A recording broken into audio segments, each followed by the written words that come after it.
Hi ಎಲ್ರಿಗೂ ನಮಸ್ಕಾರ, welcome back. ಹೇಗಿದ್ದೀರಾ ಎಲ್ಲರೂ ಚೆನ್ನಾಗಿದ್ದೀರಾ ಅಂತ ಭಾವಿಸ್ತಾ ಇವತ್ತಿನ ಬ್ಲಾಗ್ನ ಸ್ಟಾರ್ಟ್ ಮಾಡೋಣ. ಇವತ್ತು ಬೆಳಗ್ಗೆ ಒಂದು 11:30 ಆಗಿದೆ. ಇವಾಗ ಬ್ಲಾಗ್ನ ಸ್ಟಾರ್ಟ್ ಮಾಡ್ತಾ ಇದ್ದೀನಿ.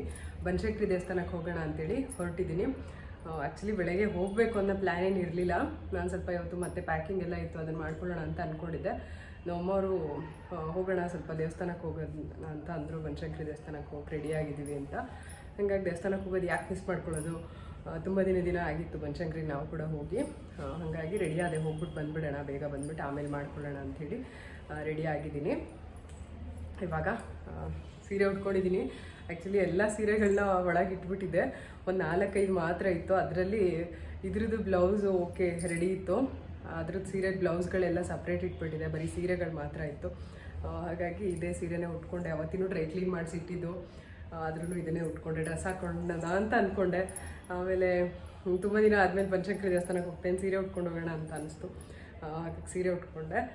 ಇವಾಗ ದೀಪ ಎಲ್ಲ ಹಚ್ಚಿ ರೆಡಿ ಆಗಿದ್ದೀನಿ. ಪೂಜೆ ಎಲ್ಲ ಮಾಡಿಬಿಟ್ಟು, ಅಂದರೆ ಏನು ಸಿಂಗಲ್ ಹೂವು ಇಟ್ಟು ಸಿಂಪಲಾಗಿ ಪೂಜೆ ಮಾಡಿದ್ದೀನಿ.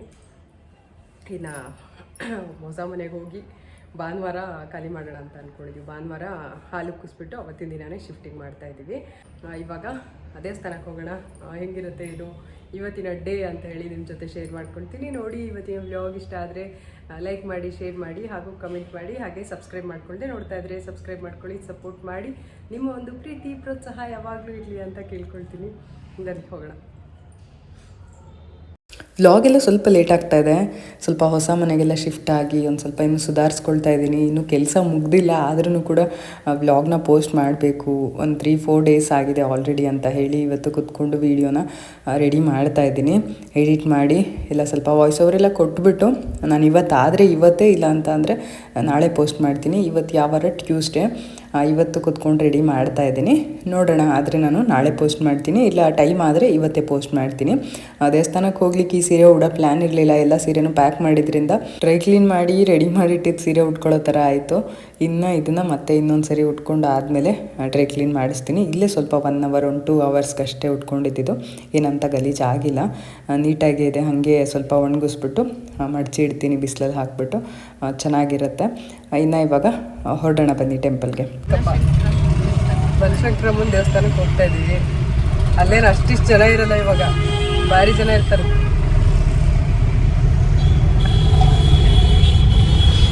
ಇವಾಗ ನಾವು ದೇವಸ್ಥಾನಕ್ಕೆ ಹೋಗ್ತಾ ಇದ್ವಿ. ನಾನು, ನಮ್ಮ ಅಪ್ಪಾಜಿ ಮತ್ತು ಆಕಾಶ ಅಂದರೆ ನನ್ನ ತಮ್ಮ, ಸಿಂಧು ನನ್ನ ತಮ್ಮನ ಹೆಂಡತಿ, ಇಷ್ಟು ಜನನೂ ಹೋಗ್ತಾ ಇದ್ವಿ. ಇನ್ನು ಮದುವೆ ಬಗ್ಗೆ ಸಾಕಷ್ಟು ಜನ ಕ್ವೆಶನ್ಸ್ ಎಲ್ಲ ಕೇಳ್ತಾ ಇದ್ರಿ. ಬೀಗ್ರೂಟ ಯಾವಾಗ, ಬೀಗ್ರೂಟ ಮಾಡಿಲ್ವಾ ಏನು ಅಂತ ಹೇಳಿ. ಅದನ್ನೆಲ್ಲ ನಾನು ನಿಮಗೆ ಅಪ್ಡೇಟ್ ಕೊಡ್ತೀನಿ ಮುಂದೆ. ಇನ್ನು ಇವಾಗ ಟೆಂಪಲ್ಗೆ ಬಂದಿದ್ದೀವಿ. ಚೆನ್ನಾಗಾಯಿತು, ದೇವ್ರ ದರ್ಶನ ಎಲ್ಲ ತುಂಬ ಚೆನ್ನಾಗಾಯಿತು. ತುಂಬ ರಶ್ ಇತ್ತು, ತುಂಬ ಜನ ಇದ್ದರು.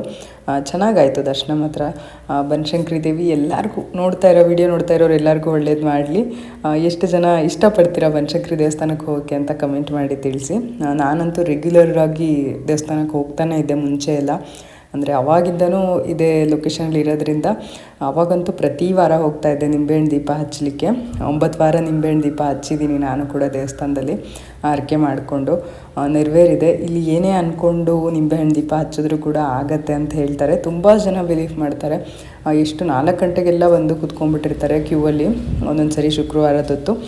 ನಾನು ಕೂಡ ಅಷ್ಟೇ, ಎಷ್ಟೋ ಸರಿ 5:30 ಈ ಥರ ಎಲ್ಲ ಬರ್ತಾಯಿದ್ದೆ. ಆವಾಗ ಸ್ವಲ್ಪ ಜನ ಕಡಿಮೆ ಇದ್ದರು, ಇವಾಗ ಕಂಪೇರ್ ಮಾಡಿದ್ರೆ ಇವಾಗ ಸ್ವಲ್ಪ ಜಾಸ್ತಿನೇ ಜನ ಇದ್ದಾರೆ ಅಂತ ಅನ್ಕೋಬೋದು.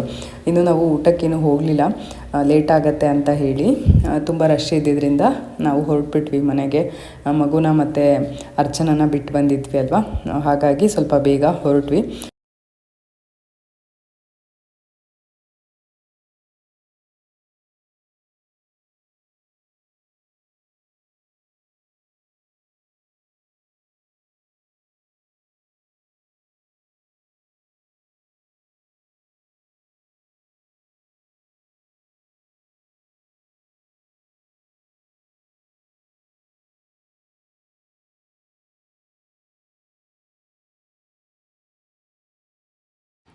ದೇವಸ್ಥಾನದಿಂದ ಬಂದೆ.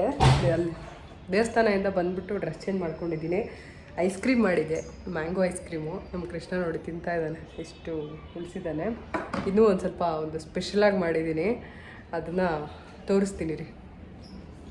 ಒಂಥರ ಮ್ಯಾಂಗೋದು ಸಿಪ್ಪೆ ಇರುತ್ತಲ್ಲ, ಅದ್ರ ಒಳಗಡೆ ಹಾಕ್ಬಿಟ್ಟು ಆ ಥರ ಮಾಡಿದ್ದೀನಿ. ಅದು ಒಂದು ರೀಲ್ಸಲ್ಲಿ ನೋಡಿದ್ದೆ, ಚೆನ್ನಾಗಂತ ಅನಿಸಿತ್ತು, ಮಾಡೋಣ ಈ ಥರ ನಾನು ಅಂತ ಹೇಳಿ ಅನಿಸಿತ್ತು. ಹಾಗಾಗಿ ಮಾಡಿದ್ದೆ ಅದನ್ನು. ಆರ್ ಸಿ ಬಿ ಜರ್ಸಿ ಹಾಕ್ಕೊಂಡು ಆಡ್ತಾ ಇದ್ದಾನೆ. ತೋರಿಸ್ತೀನಿ.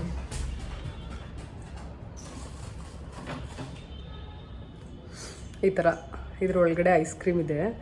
ಇದನ್ನು ಇವಾಗ ಕಟ್ ಮಾಡಿಬಿಟ್ಟು ತೋರಿಸ್ತೀನಿ. ಸ್ವಲ್ಪ ಹೊತ್ತು ಹೊರಗಡೆ ಇಟ್ಟ ಮೇಲೆ ಚೆನ್ನಾಗಿರೋದು ಕಟ್ ಮಾಡಲಿಕ್ಕೆ, ಆಮೇಲೆ ತೋರಿಸ್ತೀನಿ.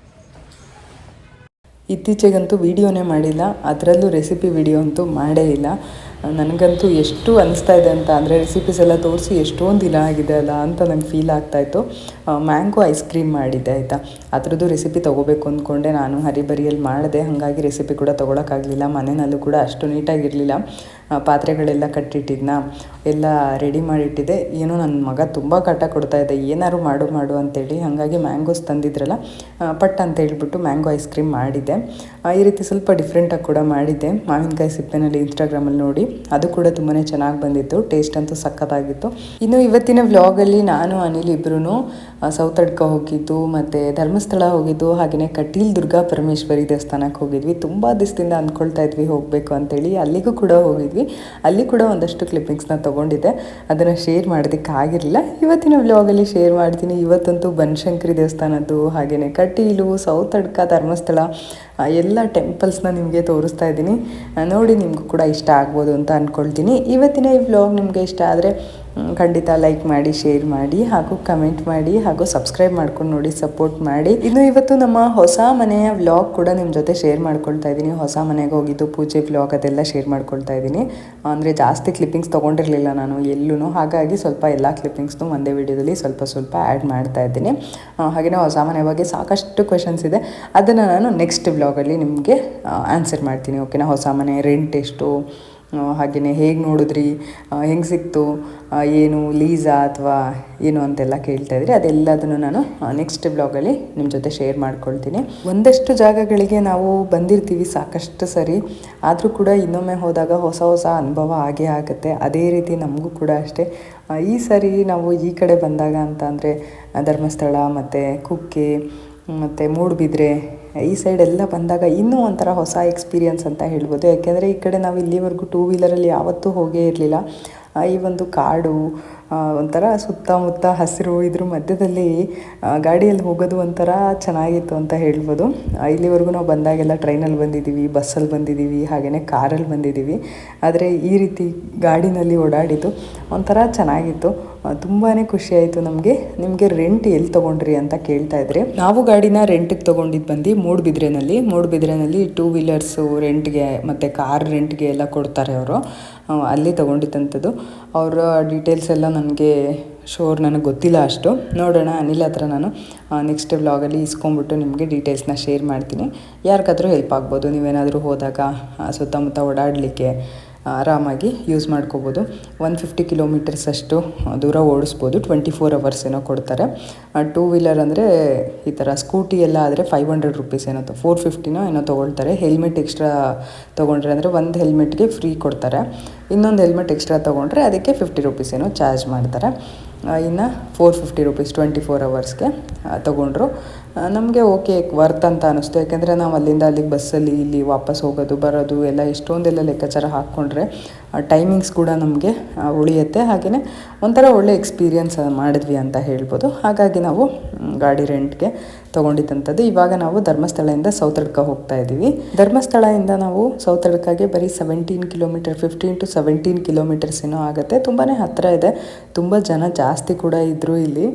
ಅಲ್ಲಿ ಥರನೇ ಇಲ್ಲೂ ಕೂಡ ಜನ ಜಾಸ್ತಿ ಇದ್ದರು. ಚೆನ್ನಾಗಾಯಿತು ದರ್ಶನ ಅಂತ ಅಂದರೆ. ಇದಕ್ಕೆ ದೇವಸ್ಥಾನ ಎಲ್ಲ ಏನಿಲ್ಲ, ಹೊರಗಡೆ ಹಾಗೇ ಇದೆ. ಪ್ರಸಾದ ಮಾತ್ರ ತುಂಬಾ ಚೆನ್ನಾಗಿರುತ್ತೆ. ಅವಲಕ್ಕಿ ಪ್ರಸಾದ 70 ರುಪೀಸ್ಗೆ ಒಂದು ಬ್ಯಾಗ್ ತುಂಬ ಪ್ರಸಾದ ಕೊಡ್ತಾರೆ. ನಾವಂತೂ ಚೆನ್ನಾಗಿ ತಿಂದ್ವಿ ಅಂತಲೇ ಹೇಳ್ಬೋದು. ತುಂಬ ರುಚಿನೂ ಇತ್ತು. ತುಂಬ ಇಷ್ಟ ಆಯಿತು.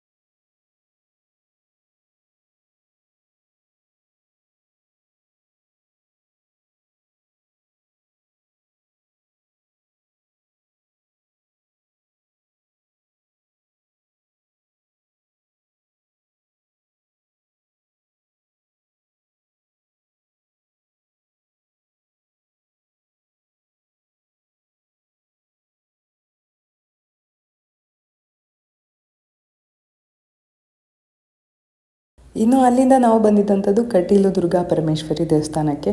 ಇದು ಕೂಡ ಅಷ್ಟೇ ತುಂಬಾ ಚೆನ್ನಾಗಿತ್ತು ದೇವಸ್ಥಾನ. ದೇವಿ ದರ್ಶನ ತುಂಬ ಚೆನ್ನಾಗಾಯಿತು. ಜಾಸ್ತಿ ಜನ ಇರಲಿಲ್ಲ. ಮದುವೆ ಅಂತೂ ತುಂಬ ನಡೀತಾ ಇತ್ತು ಇಲ್ಲಿ ನಾವು ಹೋಗಿದ್ದಿನ. 2-3 ಮದುವೆ ಆಗ್ತಾಯಿತ್ತು. ಚೆನ್ನಾಗಿತ್ತು, ಖುಷಿಯಾಯಿತು ಇಲ್ಲಿ ಕೂಡ ಹೋಗಿ. ಇನ್ನು ಇಲ್ಲಿಗೆ ಬರಲಿಕ್ಕೆ ರೋಡು ತುಂಬ ಚಿಕ್ಕದಾಗಿದೆ ಆ್ಯಕ್ಚುಲಿ. ಅದೇನಾ ಮೇನ್ ರೋಡು ಅದೆಲ್ಲ ನನಗೆ ಗೊತ್ತಿಲ್ಲ. ನಮಗೆ ಗೂಗಲ್ ಮ್ಯಾಪಲ್ಲಿ ತೋರಿಸಿದಂಥ ರೋಡಲ್ಲಿ ನಾವು ಹೋದ್ವಿ. ತುಂಬ ಚಿಕ್ಕದಾಗಿದೆ, ಹಾಗೆಯೇ ಕಾಡು ಮಧ್ಯದಲ್ಲಿದೆ. ತುಂಬಾ ಭಯ ಆಗುತ್ತೆ ಒಟ್ಟಲ್ಲಿ, ಹುಷಾರಾಗಿ ಹೋಗಬೇಕು. ಇನ್ನು ಅದು ಬಿಟ್ಟರೆ ಇಲ್ಲಿ ತುಂಬ ಮದುವೆಗಳಾಗ್ತಾಯಿತ್ತು ನಾವು ಹೋಗಿದ್ದಿನ. ಹೊಸ ಜೋಡಿಗಳನ್ನೆಲ್ಲ ನೋಡಿದ್ವಿ. ಹಾಗೆಯೇ ದೇವಿದು ಫೋಟೋ ಹೊರಗಡೆ ಕೂಡ ಡಿಸ್ಪ್ಲೇ ಮಾಡ್ತಾಯಿದ್ರು. ಹಾಗಾಗಿ ನಿಮಗೂ ಕೂಡ ದೇವಿ ದರ್ಶನ ಆಗಲಿ ಅಂತ ಹೇಳಿ ಒಂದು ವಿಡಿಯೋನ ತೊಗೊಂಡೆ. ನೀವು ಕೂಡ ತಾಯಿ ದುರ್ಗಾ ಪರಮೇಶ್ವರಿಯ ದರ್ಶನ ಮಾಡಿಕೊಂಡು ಅಲ್ಲಿಂದನೇ ಕೈ ಮುಕ್ಕೊಂಬಿಡಿ. ಇನ್ನು ನಾವು ಇಲ್ಲಿಂದ ಹೊರಡ್ತಾ ಇದ್ದೀವಿ.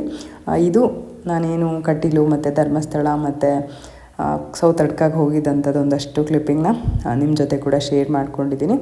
ನಿಮಗೂ ಕೂಡ ಈ ಒಂದು ದೇವ್ರ ದರ್ಶನ ಮಾಡಿ ಖುಷಿ ಆಯಿತು ಅಂತ ಅಂದ್ಕೊಂಡಿದ್ದೀನಿ. ಇನ್ನು ಇವಾಗ ನಾನು ನಮ್ಮ ಹಳೆ ಮನೆ ಪ್ಯಾಕಿಂಗ್ ವಿಡಿಯೋನ ನಿಮ್ಮ ಜೊತೆ ಶೇರ್ ಮಾಡ್ಕೊಳ್ತಾ ಇದ್ದೀನಿ. ಪ್ಯಾಕಿಂಗ್ ಅನ್ನೋದಕ್ಕಿಂತ ಒಂದು ಮೆಮೊರಿ ಅಂತ ಹೇಳ್ಬೋದು. ನಾನು ನಮ್ಮ ಚಿನ್ನಿದು ಮತ್ತು ನಮ್ಮ ಕೃಷ್ಣಂದು ಹಳೆ ಬಟ್ಟೆಗಳಂದರೆ ಅವ್ರು ಚಿಕ್ಕ ವಯಸ್ಸಲ್ಲಿ ಹಾಕ್ಕೊಂಡಿದ್ದು, ಹುಟ್ಟಿದಾಗ ಫಸ್ಟ್ ಟೈಮ್ ಹಾಕ್ಕೊಂಡಿದ್ದ ಬಟ್ಟೆಗಳು, ಇವನ್ನೆಲ್ಲ ಹಾಗೆ ಎತ್ತಿಟ್ಕೊಂಡಿದ್ದೆ. ಅದನ್ನೆಲ್ಲದನ್ನು ಇವಾಗ ಹೆಂಗಿದ್ರು ಎಲ್ಲ ತೆಗೆದ್ವಲ್ಲ, ಎಲ್ಲ ಬಟ್ಟೆಗಳು ಪ್ಯಾಕ್ ಮಾಡಬೇಕಲ್ಲ, ಹಾಗಾಗಿ ಅದನ್ನೆಲ್ಲ ತೆಗ್ದ್ಬಿಟ್ಟು ನೋಡ್ತಾ ಇದ್ದೆ. ನಮ್ಮ ಚಿನ್ನಿಗೆ ಫಸ್ಟ್ ಟೈಮ್ ಹಾಕಿದ ಟೋಪಿ ಆಗಿರ್ಬೋದು, ಬಟ್ಟೆ ಆಗಿರ್ಬೋದು, ಲಂಗೋಟಿ, ಇವನ್ನೆಲ್ಲ ಹಾಗಾಗಿ ಎತ್ತಿಟ್ಟಿದ್ದೆ. ಈ ಟೋಪಿ ಬಂದ್ಬಿಟ್ಟು ನಮ್ಮ ಆಂಟಿ ಹೊಲ್ಕೊಂಬಂದು ಕೊಟ್ಟಿದ್ರು. ಹಳ್ಳಿನಲ್ಲಿ ಹಾಕ್ತಾರೆ ಈ ಥರ, ಕಿವಿ ಫುಲ್ಲು ಕುತ್ತಿಗೆ ತನಕ ನೀಟಾಗಿ ಕವರ್ ಆಗೋ ಥರ ಟೋಪಿ ಇದು. ಇದನ್ನು ನಮ್ಮ ಚಿನ್ನು ಮತ್ತು ನಮ್ಮ ಕೃಷ್ಣ ಇಬ್ರಿಗೂ ಹಾಕಿದ್ದೀನಿ. ಹಾಗೆ ಎತ್ತಿಟ್ಟಿದ್ದೀನಿ. ಇವಾಗ ನಮ್ಮಮ್ಮ ಪಾರ್ತಂಗೆ ಹಾಕ್ತೀನಿ ಕೊಡು ಅಂತ ತಗೊಳ್ತಾಯಿದ್ರು. ಒಂದಷ್ಟು ಬಟ್ಟೆಗಳು ಅಷ್ಟೇ ಚೆನ್ನಾಗಿದೆ, ಪಾರ್ತಂಗೆ ಹಾಕ್ತೀನಿ ಬಿಡು, ಹೊಸ ಥರ ಇದೆ, ಎಲ್ಲ ಹಾಗೆ ಇಟ್ಟಿದ್ಯಾ ಅಂತ ಹೇಳಿ. ನಮ್ಮ ಚಿನ್ನಿಗೆ ಫಸ್ಟ್ ಟೈಮು ಸ್ಕೂಲ್ ಯೂನಿಫಾರ್ಮ್ ಎಲ್ಲ ಇತ್ತಲ್ಲ, ಅದನ್ನು ಹಾಗೆಯೇ ಅವಳಿಗೆ ಅಡ್ಮಿಷನ್ಗೆ ಹೋದಾಗ ಫಸ್ಟ್ ಟೈಮ್ ಸ್ಕೂಲ್ಗೆ ಅಂತ ಅವಳನ್ನ ಸೇರ್ಸೋಕ್ಕೆ ಅಂತ ಅಡ್ಮಿಷನ್ಗೆ ಹೋದಾಗ ಹಾಕಿದ್ದಂಥ ಬಟ್ಟೆ, ಹಾಗೆಯೇ ಅವರ ಫಸ್ಟ್ ಇಯರ್ ಬರ್ಡೇ ಅಂದರೆ ಮೊದಲನೇ ವರ್ಷದ ಬರ್ಡೇಗೆ ತೊಗೊಂಡಿದ್ದ ಡ್ರೆಸ್ಗಳು, ಇದೆಲ್ಲದನ್ನು ಹಾಗೆ ಎತ್ತಿಟ್ಕೊಂಡಿದ್ದೆ. ಹಾಗೆ ಒಂದಷ್ಟು ಸ್ಪೆಷಲ್ ಡೇನಲ್ಲಿ ಅಂತ ಅಂದರೆ ನನಗೆ ನೆನಪಿರೋ ಅಂಥ ಸ್ಪೆಷಲ್ ಡೇನಲ್ಲಿ ತೊಗೊಂಡಿರೋ ಅಂಥ ಬಟ್ಟೆಗಳಾಗಿರ್ಬೋದು, ಅವನ್ನೆಲ್ಲ ಹಾಗೆ ಎತ್ತಿಟ್ಕೊಂಡಿದ್ದೆ.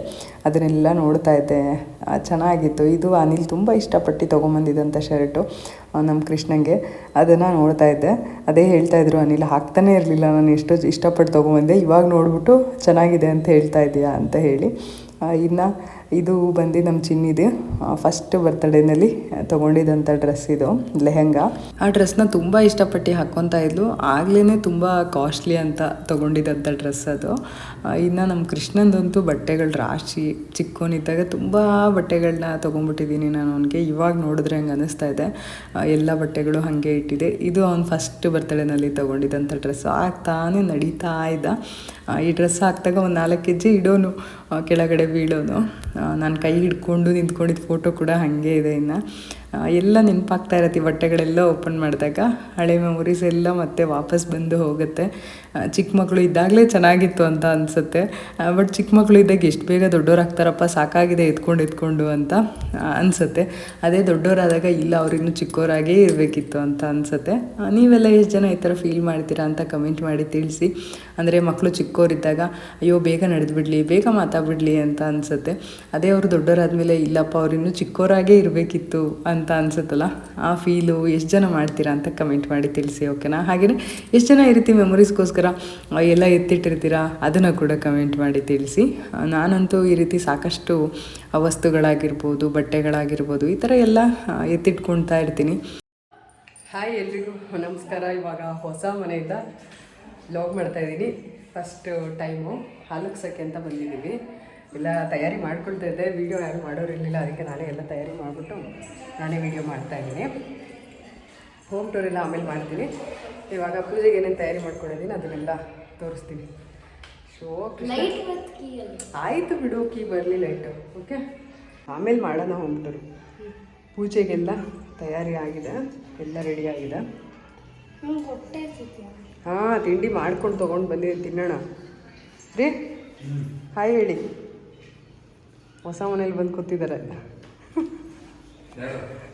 ಹೆಂಗೆ ವ್ಲಾಗ್ ಮಾಡ್ತಾಯಿದ್ದೀನಿ? ಹಾಂ, ಯಾರು ವಿಡಿಯೋ ಕಾಲ್ ಅಲ್ಲ, ವ್ಲಾಗ್ ಮಾಡ್ತಾಯಿದ್ದೀನಿ. ಇಲ್ಲಿ ಎಲ್ಲ ರೆಡಿ ಮಾಡಿದ್ದೀನಿ. ನಮ್ಮಮ್ಮಗೆ ಶೀತ ಆಗ್ಬಿಟ್ಟಿದೆ, ಕಣ್ಣು ಹಿಡ್ಕೊಂಡು ಕೂತ್ಕೊಂಡಿದ್ದಾರೆ.